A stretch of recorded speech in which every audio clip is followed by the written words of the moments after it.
All right. All right, All right. should be Cool. going. Hi, everybody. I'm Tom Oeffling with Marquette Radio, and in accordance with the Marquette Wire, and I'm here with Scott. It's is it Hermo? Yeah. So it's actually Hermo, but it's probably Hermo. actually like that's actually probably how you're supposed to pronounce it, but for whatever reason it's Hermo. It's the Hermo. Okay, same. got it. Yeah. I'm probably supposed to be Oeffling, but I'm Effling, Yeah. so there's that. I don't know, Oh, but yeah, cool. I'm here with Scott Hermo from Boyscott, one of, I mean, mine and a lot of my friends' all-time favorite indie rock bands. One of probably the Dude. most historically important bands to come out of the 2010s when it comes to underground indie rock. And I don't know if I'm hyping you up too much, but all signs point to yes there. All signs point to yes. Wow, And dude, I appreciate that. well, I'm very excited to sit down with you. How's it all going? Yeah, no, doing really well. Things are going well. We just got home. I've been home for a week from our first full US tour that we've ever done. Um, I mean, technically we've gone to a lot of those cities before, but this was the first one where it was like, oh, we start on the East Coast and we go around the entire country and we come back to the East Coast in 1 month. So it was like a 30-day trip, and that was our first time doing like a 30-day tour. Hmm. Um, but yeah, super fun, super exhausting, but also like pretty surprised at how like adrenaline from all the shows and all the wonderful people that come out like keep things going for us. Like we could just keep it going Hmm. due to just how fun the shows were. Yeah. Um but yeah, dude, yeah, so we're fresh off of our first like full US headline tour, 30-day trip, and yeah, no, things are good. Things are good. Awesome. Well, I do actually want to start by talking about touring, just like getting off of that. So, uh, you already answered a lot about like how the actual tour was. It seemed like morale was very high, and often, tours like that can get really tiring. But it's great that the crowds kept coming out, and it was an overall very fun thing. But I do know the band loves to hike, right? And like checking on the Instagram, what were some of the cities or stops that really like stuck out to you guys as being a like more than just playing music, if you get what I'm saying? Yeah. So, all right, shoot, I should look at the list, but I distinctly remember stopping when we had a day off in between Denver, Colorado and Salt Lake City, Oh, and we stayed in Moab, which is where Arches National Park is. And unfortunately, on the day off, most of the day consists of driving. And even the day of the show, when we wake up, like unfortunately, we have to drive and get there early for sound check. But we were able to squeeze in like some time at Arches National Park. And also just the surrounding area of Moab, like blew me away. Like I can't wait to just go back there just to hang out. yeah. So Utah has like surprised me. I mean, I've heard awesome things about Utah and the surrounding areas. But yeah, no, we were like blown away and like pretty stoked on that. I wish we could have spent like a few days there. Oh my gosh. Uh, where else? Let's see. The Northwest is always our favorite, or at least the drive to the Northwest, especially, is just those drives are insane. Like any rest stop that you stop at has sometimes like a little trail or something you can quickly hop on. And it's just like amazing, like right off of the highway. You know what I mean? Hmm. Where again, I'm from the northeast, so it's a very different thing. Unless you're going like further up northeast. So yeah, but no, basically like the Midwest and the Northwest is the spots where we were like blown away by. But also the drive from, I mean, all through Arizona, New Mexico, Southern California, like that drive. Basically, we played like San Diego, and then we played Phoenix the next night, and then we had a day, or technically 2 days, to get over to Austin, Texas. So we were just doing like a crazy drive from San Diego to Texas, and that drive is like stunningly beautiful as well. Um, we didn't get to on this tour, but we usually stop at what's it called? What's it called? The national park with the cacti. Shoot, wait, what is that place called again? Um, I think yeah, what it's like one. state? So it's right. Is it in Arizona or is it? It's not. Well, we also go to Joshua Tree usually. Mm. Um, but I'm pretty sure it starts with an S in my head. Yes, Saguaro, dude. Saguaro is amazing. It blew our minds. And we found this nice little like loop of a trail that we've like saved that loop, or we like put a pin in that spot on Google Maps. And we couldn't do it on this tour just because due to time. But the next tour, we're gonna like make it a priority to go back there. Beautiful. And I know, so I did want to talk about just with touring in general. And this will kind of segue us into, I mean, just talking about, the recording music side of things, but Yeah, totally. um having like, the debut, as far as I know, the debut release coming out in 2015. And I know like obviously other than, I mean, when COVID kicks in, like you've toured pretty steadily since then. What is it like having, and I know you've been playing new material too, which I do want to talk a lot about that later, but um what has it been like touring songs that came out way back in 2015 on Yeah. tours? Like how have they evolved over time with, if there's different lineup changes or just like kind of Yeah. bring energy into the older songs? Dude, that's a great question because that's something that, yeah, has just always on my radar every tour that we do. Um, because first things first, like, when we recorded that record was recorded before like a band was really even like truly assembled. Like we had some, like I had some friends and some eventual people that became band members, or I guess they were at the time, but we just didn't know it was gonna be like a live band. It was just like, oh, let's like make these songs and record them in a fun way that how we want to. And we didn't really consider like, oh, we have to play these live eventually, or maybe if we want to do that. And it turns out we did want to do that.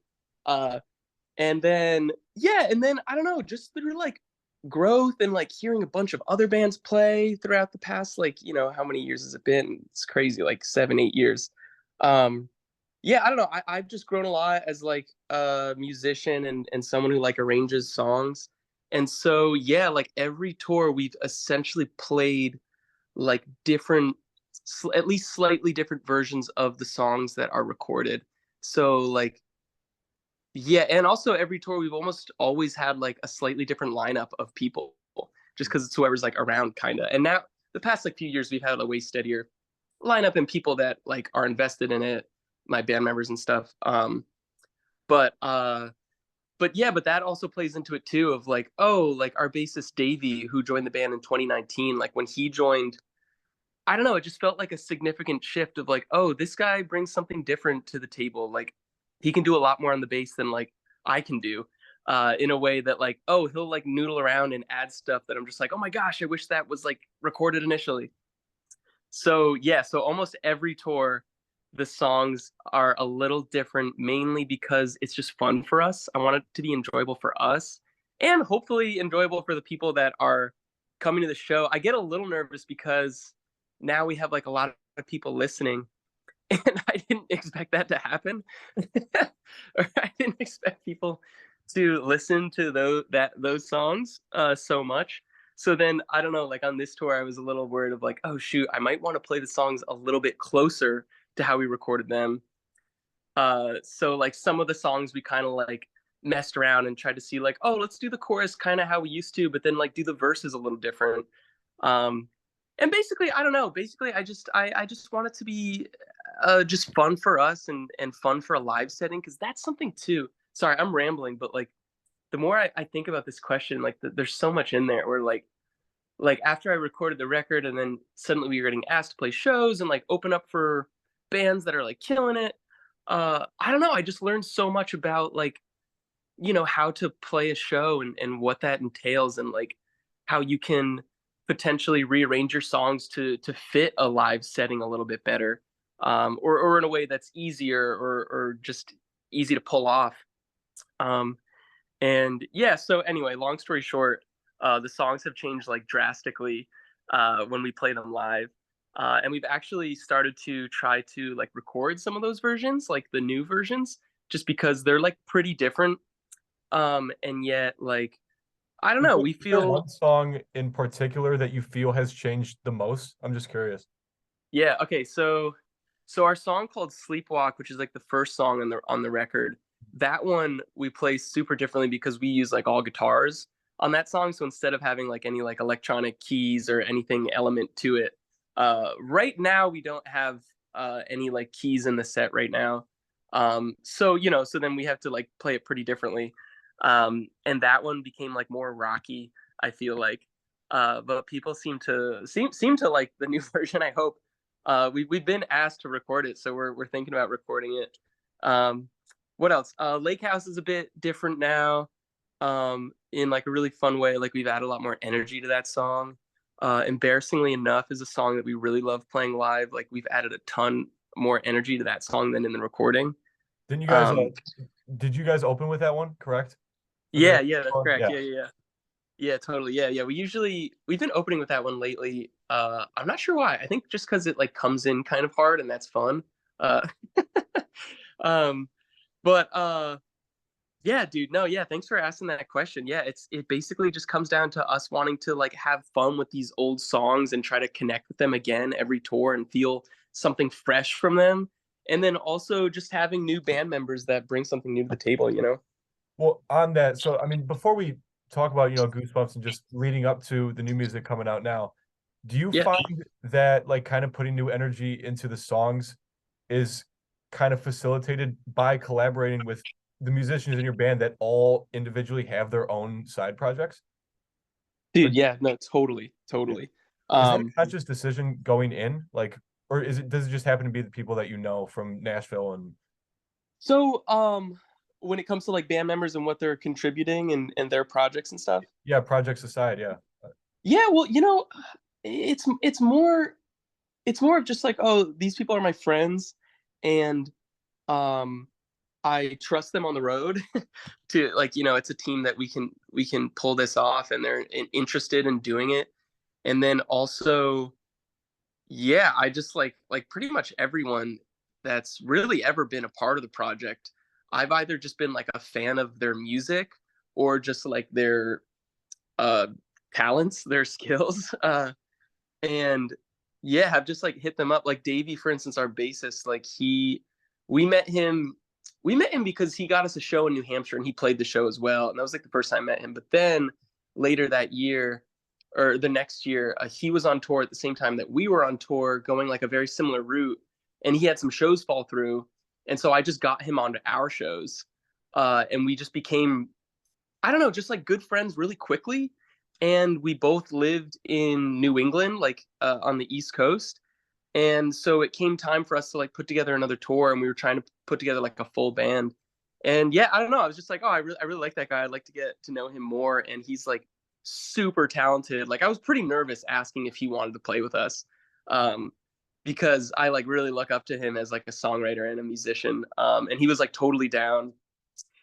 And I also get a little nervous too that like I might be taking away those guys from their own projects, by like offering them to jump in with our band. But I've learned that I don't know, opportunities come and go, and I think he's also gained plenty from like playing in our project as well. And I'm always trying to push everyone's music to like our audience and stuff. Got it. Yeah, but yeah, when it comes to like, I don't know, everyone's projects, I don't know. I mean, it definitely, like, I've never played with anyone that I like don't believe in, you know what I mean? Like I believe in all of them so much with like their songwriting or their like ability. Like, we've got a new drummer, Noah Dardaris, who he played on our new record that we recorded in the fall. And we had met him because he was touring with the band Another Michael in 2021, and we did some dates with them. Uh, and then it came time for us to like record and put some more shows together, and we were kind of like in between band members just because of like schedule stuff and commitment stuff. um and yeah, I don't know, again, it was the same thing where it was just like, wow, I was blown away by hearing him play with Another Michael every night. And um yeah, like I didn't want to take him away from other opportunities, but I also learned that drummers in particular, like they're just always trying to be on the road and get work. And They're it hard to just come so by. happened. What'd you say? They're hard to come by. Dude, yeah, well, that too. Yeah, so Nobody like drums. drummers are playing in, because he plays in Another Michael. He plays in Shallow Alcove, which is a band from New York. Um, yeah, he's like fucking phenomenal. And then it just turns out from hanging out with him when we were recording that like we got along super well, and the way he like arranges and thinks about drumming is like very similar to my thoughts on it, and spin on it. And yeah, so anyway, it's always kind of sort of just like a happy accident. um and it's like amazing. It's like this whirlwind of just suddenly like oh, like, hey, do you want to play with us? Like, I believe in what you do and I like love what you do. And then suddenly we're in the car together for like 8 hours a day, spending every single second for 30 days, you know what I mean? And then, but I think a bigger thing before music stuff is really just like, can I hang out with this person for an extended period of time and like really enjoy hanging with them? Because no, I don't know. I feel like I most of the time we can get along with anyone for the most part, but but I don't know. You want to be on the road with your friends, you know, and you want to be laughing and messing around. And luckily, yeah, luckily I've got some really talented friends. Awesome. So, okay, just because, fair warning, we are on the 40-minute free Zoom limit. Oh yeah, yeah, Oh, yeah, no. I'm only saying that to preface this question. Um, because I really want to be able to talk about new music. yeah, I totally. need a distilled everything there is to know about Goose Bumps. And I have like quite a few questions about it. I need to know Sure. everything there is to know about this album, and somehow in not a lot of time. So we're gonna figure it out. Essentially, so I want to start off with just what I know about the recording process going into it, just from reading interviews. Is Yeah. it, I mean, it was largely recorded in college or right out of college. Yeah, yeah. So this was the summer after my sophomore year of college in Nashville, and I was living in a house off campus.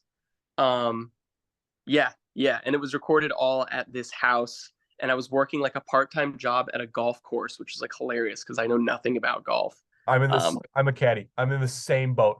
Dude, I mean, yeah, so I was dude, that's amazing. I was a cart boy is what they called us, and we would like clean and stock the golf carts. Yeah.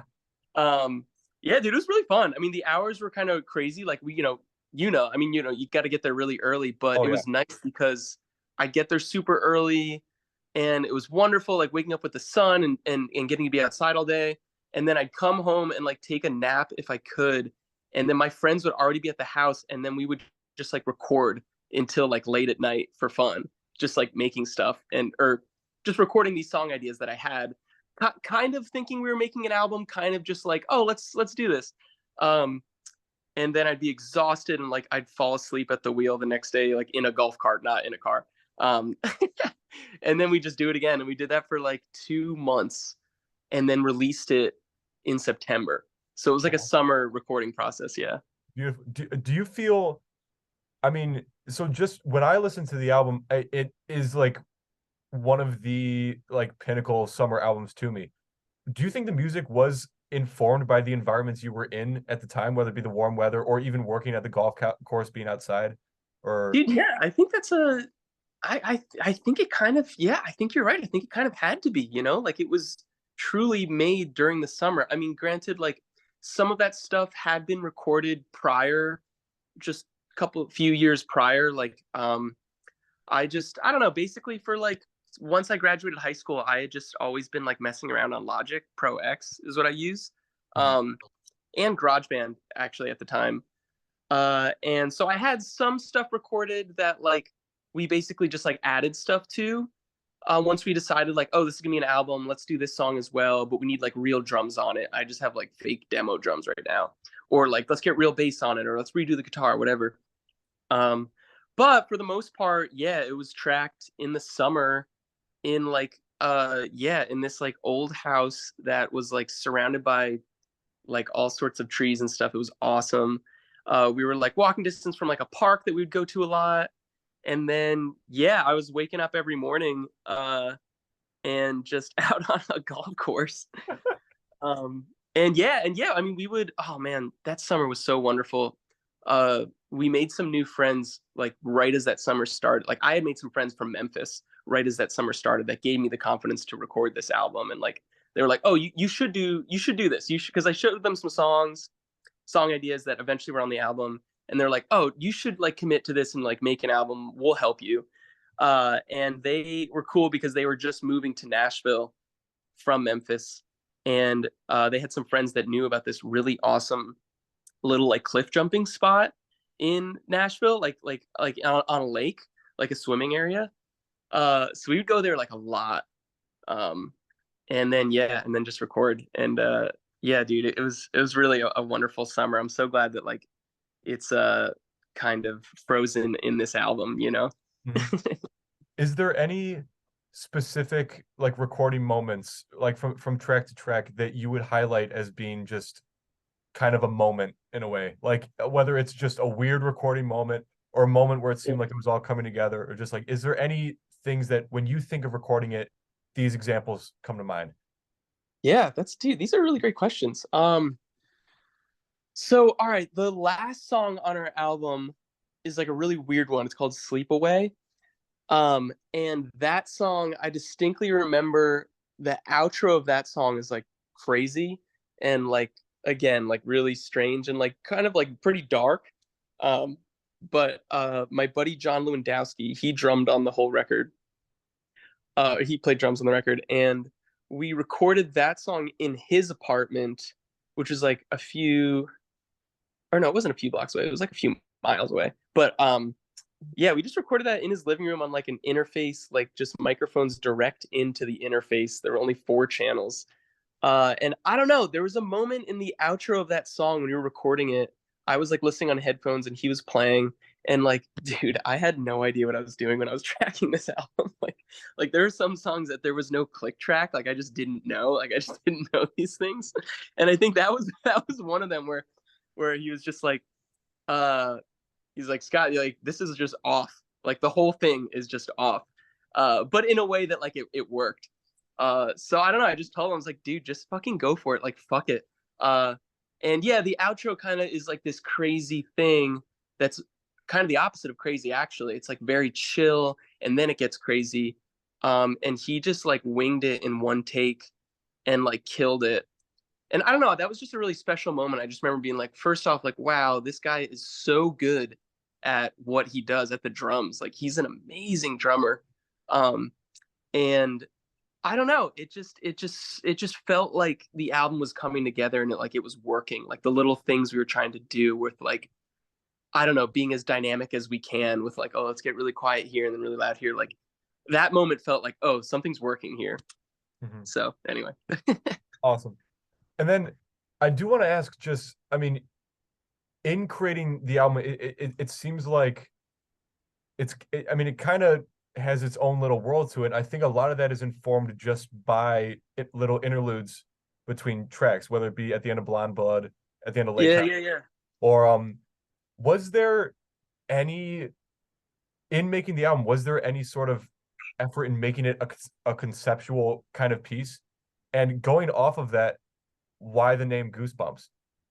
Yeah. Okay. So, um, I wish I could say like it was all so planned out, you know, and it was like this there's some like mastermind behind it or something, you know what I mean? But like the truth is like I was just totally winging it and I had those 10 songs as ideas that I had been working on, except the song Killer Whale. That song was written and tracked when we were making the album. Like that was just I just like kind of came up with this chord progression by accident on this keyboard that I had. And then I just like whipped that song together like in like a week or something. Um, but uh, but no, dude, it was just straight up. It was just like oh, what if we start the album with this song? And like oh, that's cool. Oh, like what if that song came right after and then the outro of that one goes, you know what I mean? Like it was just it was less like planned out and it was more just like, oh, these songs are like almost fully tracked. What if we ended it this way so it went into here or something? But that was even then, it was like super last minute stuff. Like it really wasn't planned out as far as like when we were writing the song or even when we were tracking it. Let's do this. It was more like the songs are like probably like 90% tracked. I have this outro idea. Let's add that, and it would go into this next song in a cool way. But then also when we were putting the track list together, that also wasn't planned out fully either. And there were some things that just worked so perfectly by accident that just felt so awesome. Because, like you said, like yeah, I'm pretty proud of the interludes on that album. But again, dude, like pretty happy mistakes, you know, like sometimes it just kind of was meant to be, which just felt really good. And everything about that album, even though I feel like I want to say not that it's ingenuine, but like, I wasn't really planning this stuff, and like some of those songs were written like years ago, and then like we tracked them then, and some were written like then. Uh, but at the same time, like I don't know, there's something just, for lack of a better word, like magical about that whole summer, and how the songs just like piece together in such a easy way. Which again, really quick, just like some of those songs to me feel like they don't fit together, at least when I was putting the album together, because like they're like Sleepwalk, very old song. I'd started that song in high school. Marco Polo, I made that song the year before in college, like tracked almost all of it in my dorm room already. And so again, it just didn't feel like, would these fit together? Turns out it worked. I don't know why. And then album title, I just had a folder in my computer called, I named it Goose Bumps, and that was where I put new song ideas, and I have no idea why.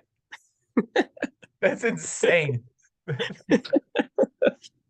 That's literally so why. funny. Wow.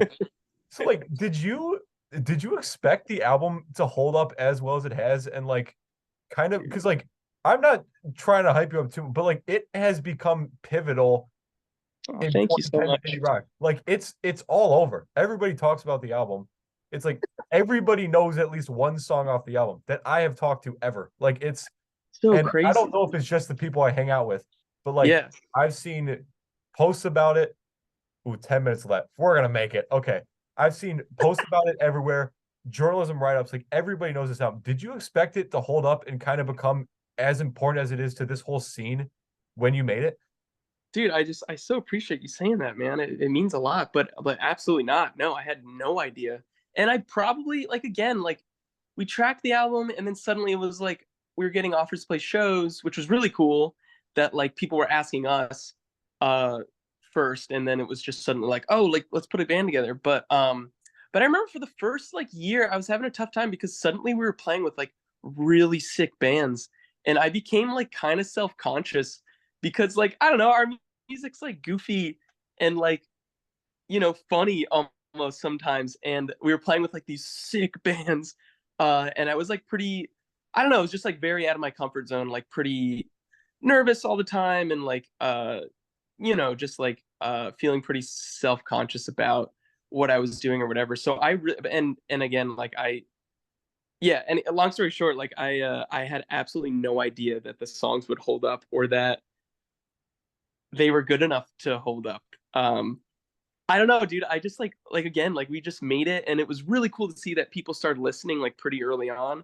But I had no idea that this many people would continue to listen, and then, or even just like find out about it to this day. Like complete surprise. Like it changed the trajectory like of my life pretty much. Like I've been doing this full time for like 4 or 5 years now, and that is just like by accident, I guess. I don't know. It's amazing. I mean, I've worked really hard, and like we worked really hard to do shows and like to push things forward. But like, dude, no, it's absolutely crazy. I had Wow. no idea. That's amazing. So thanks for saying that. And thanks for listening all these years. Seriously, it means a lot. Oh yeah. Well, I mean, and that's to everybody out there watching. But okay, so now we gotta ask, we gotta talk about new music. There's new-ish, like new-ish kind of ish. I don't remember when it came out, but it was a while ago, right? But Yeah, so we released a new song in the end of August, at the end of August. yeah, After Dark. Is this a Yes. single for an album, or is it a single? We got Yeah, so it's part of an album. It's part of a okay. full album of like 10 songs, technically like 9.5 songs. Um, but What's yeah. the I'm half? What's the half? What's the half? The half is I think it's gonna be the last song. It's basically an outro to a song that I just wanted to cut into its own song, because then it makes the original song like very long and like insane kind of. So I basically just like cut it into like a little outro, and it's like very goofy and like a funny little thing. We'll see if it works. So I kind of just want to know. I mean, with this new album, Yeah.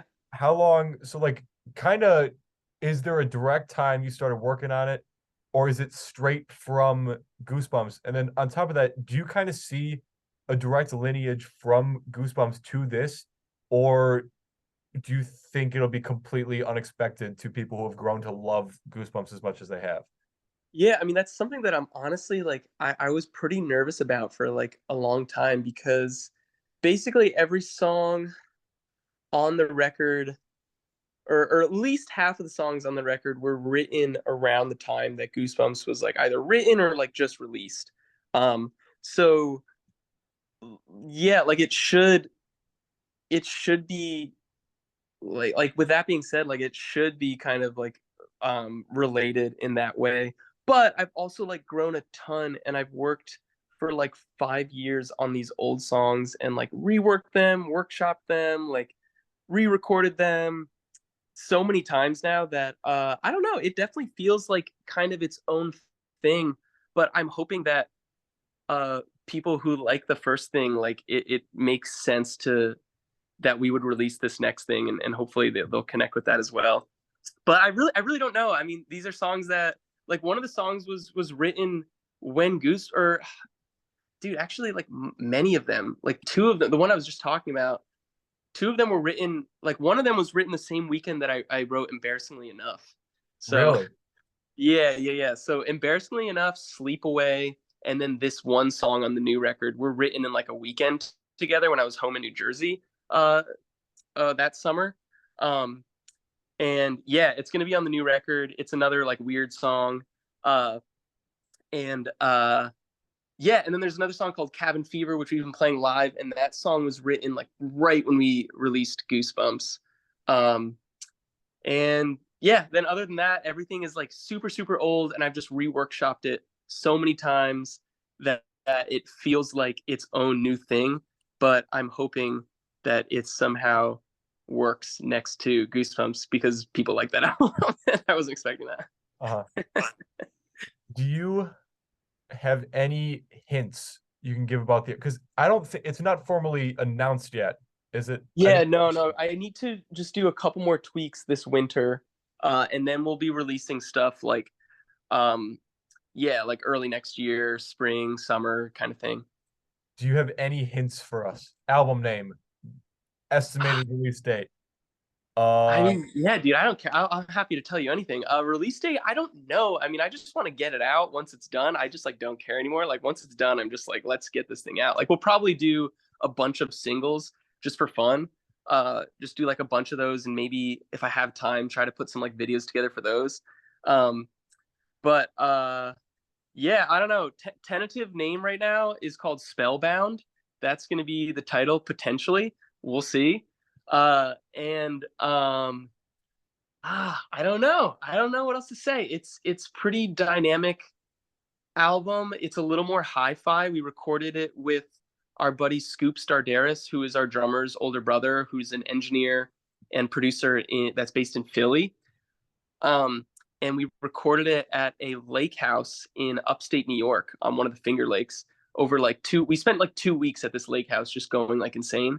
Um, and yeah, I don't know. They're pretty old songs, but we've been playing some of them live. And yeah, I don't know. I hope you guys. I really hope people like it, but it's not a big deal if they don't. well, I'm sure it's gonna be great. I for one am very excited. And everybody else that I've talked to about this lead up to this interview is very excited too. So yeah. Dude, thank you so much. I appreciate you. So then just to wait, I appreciate you too, Scott. But okay, to wrap it up, kind of, I mean, when you're not making music, what are you doing?